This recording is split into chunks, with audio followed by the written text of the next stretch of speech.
That thing on? Yeah, the red light's on. I reckon it's working.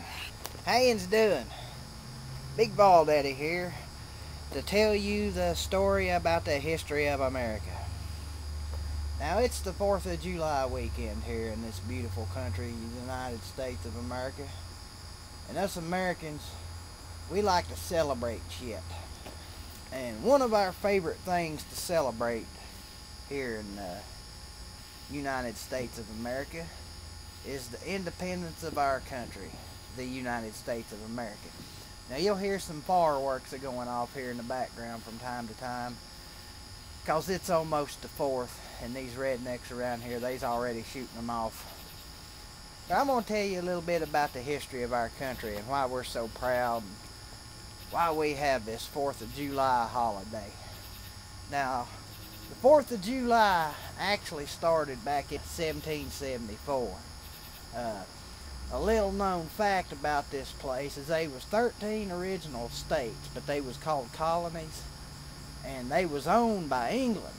King George, he ruled us, you know, King George III. Some people back then called him King George Earnhardt because of the three. But anyhow, old King George, he liked to tax us.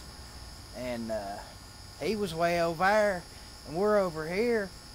But we didn't have nobody from our 13 colonies over there to have no say in the British Parliament.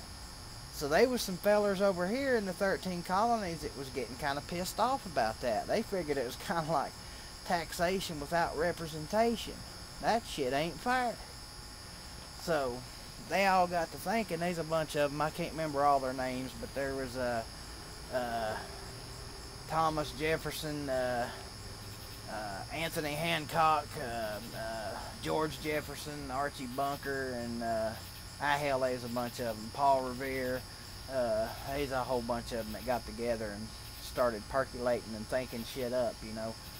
But like I said, this is back in 1774, over 200 years ago, almost 230. 1875 rolled around, and boy, they's really getting pissed off. Too much taxing, not enough controlling. So they formed this committee, and they called it the Continental Congress. And the Continental Congress wasn't having none of this shit no more. So they started getting a plan together. You know, they's gonna whoop old Britain like God if it was the last thing they done. They's tired of this shit. So, you know, time just kept ticking away, and the tartar they got tired of it. You know, the bigger and the more powerful that old King George got.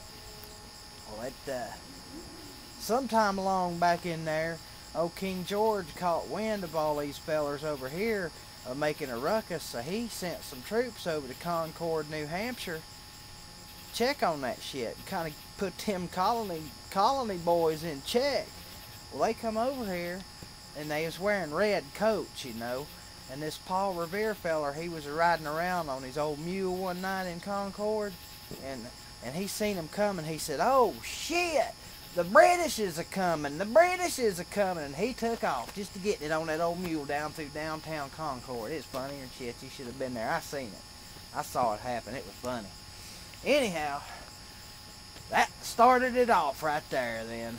There was going to be a war.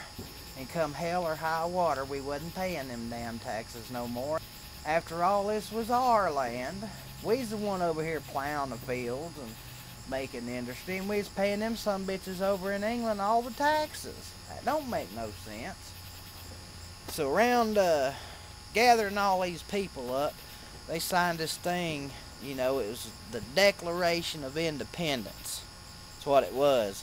That was basically their way of saying, hey, look here, King George Earnhardt. We ain't taking your shit no more. We ain't paying your taxes no more. In fact, basically, you can kiss our big red, white, and blue ass. That's what they said. That's how we got our colors, red, white, and blue.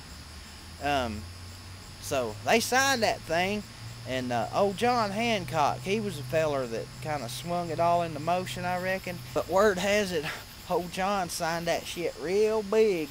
So old King George didn't have to use his spectacles to see that we was getting our shit together and we wasn't taking their shit no more. So anyway, they rolled that thing up and stuck it in a bottle and put a cork in it and threw it out in the ocean. It floated over to Britain. And old King George got it, and he said, hell far. We're going to have to fight them some bitches, I reckon. Well, they done had them redcoats over here, so we went to squabbling, and you know what? We kicked their ass. That's right. The Americans, well, we wasn't Americans yet, was we? No. The colonists just flat wore them British some bitches out. They come over here eating crumpets and sipping tea, think they was going to whoop us. That ain't how a colonist rolls. So basically, we stuck a red, white, and boot right squarely up their ass. Toby Keith made a song something about that here not too long ago. You'll be sorry that you mess with the U.S. of A. 'Cause we'll put a boot in your ass. It's the American way. We stuck that red, white, and boot up their ass, and King George said, I piss on it. They can be independent. And there you go.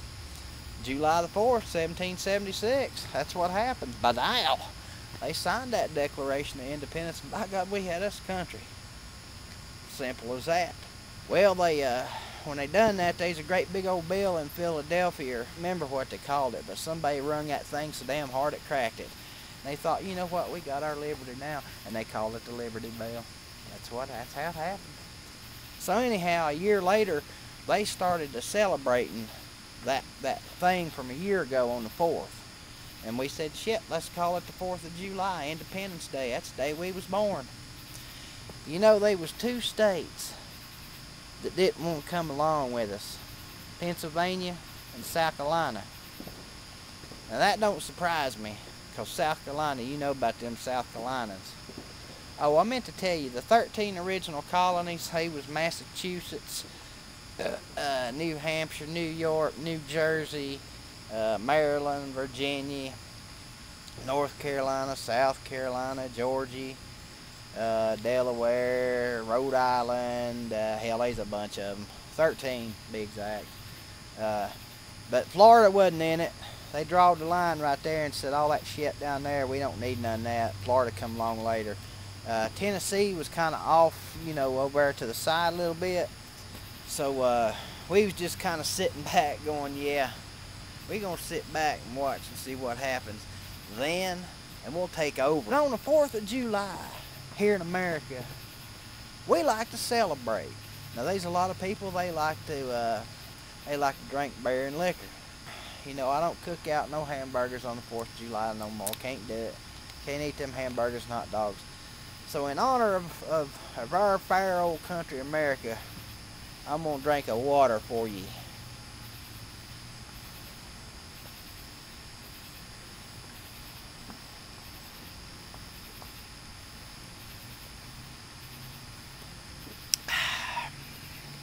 Here's to you, America. My God, we love you. If I had some fireworks, I'd shoot them off right now, but I'm kind of partial to my fingers. I'll leave the fireworks shooting off to other people. But anyway, that's the story of how our country was born. If you don't believe me, by God, Google it. See ye. Oh, and by the way, have a happy and safe 4th of July. Don't pull a Damon Evans. Don't drink and drive.